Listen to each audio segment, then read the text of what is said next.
Welcome to Cypher 2024. Today we have Meghna, who is co-founder and CEO of GoCodio.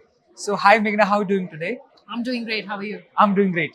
So, my first question is, what happens to no-code platforms after tools like GoCodio, Cursor? Because on one hand, we see people are moving away from no-code platforms and switching to tools like Cursor, Yeah. ChatGPT, Copilot, etc. Yeah. On the other hand, we are still seeing investment on no-code platforms. So, Absolutely. what's your opinion on it?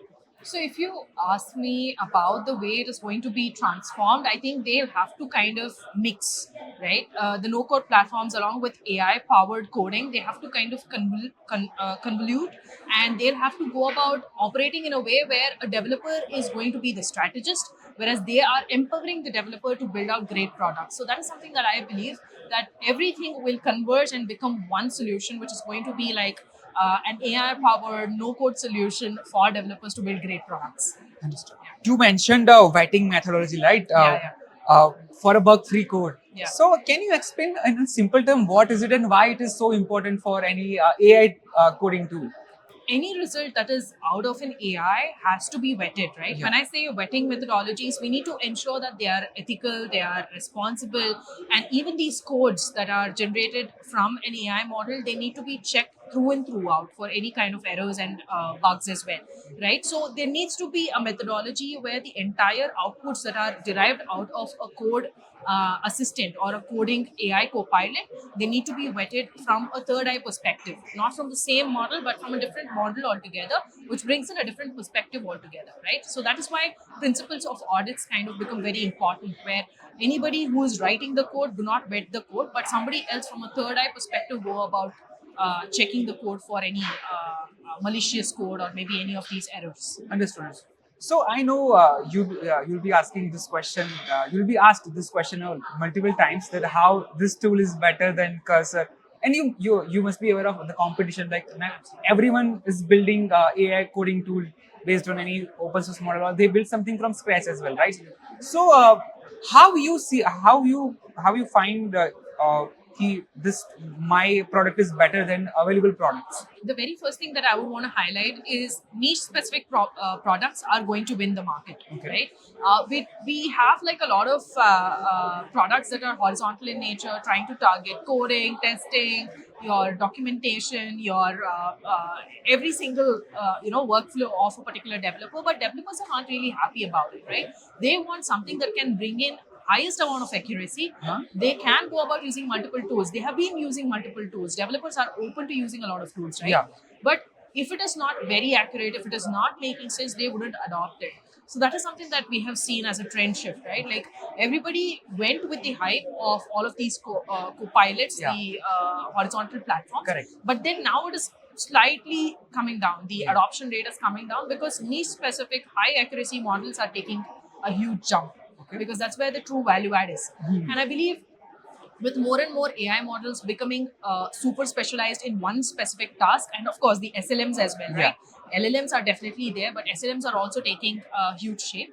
I think with that, we'll be looking at many more niche specific products that will actually capture the market, and the market opportunity is huge. Like there are so many opportunities. You mentioned your primary focus is Python right now, right? Python unit testing. Yeah. Okay, Yeah. understood. Yeah.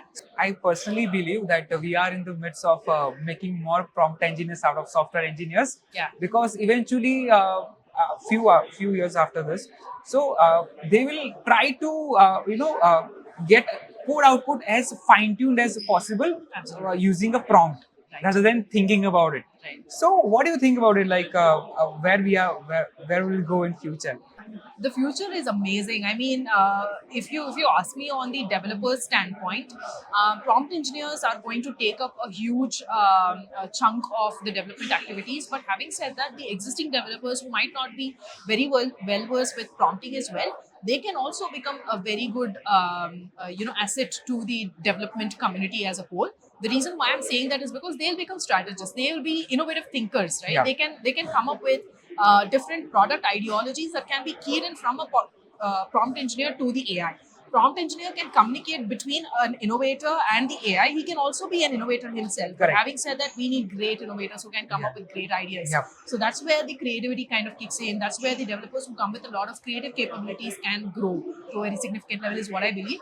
On the technology standpoint or the product building standpoint, if you ask me how it will shape up in the future, I think the products that we will be building will have AI agents embedded within themselves. Like these AI agents can create newer and newer features by learning from the user experience and so also predicting what the user wants. So predictive methodologies can be incorporated within the product so it can evolve. The product in itself can evolve without any human intervention, and it can also go about healing automatically. Like any kind of error, it automatically fixes it. So that can be a possibility. Now every new generation developer would be using ChatGPT out of the box, right? Yeah.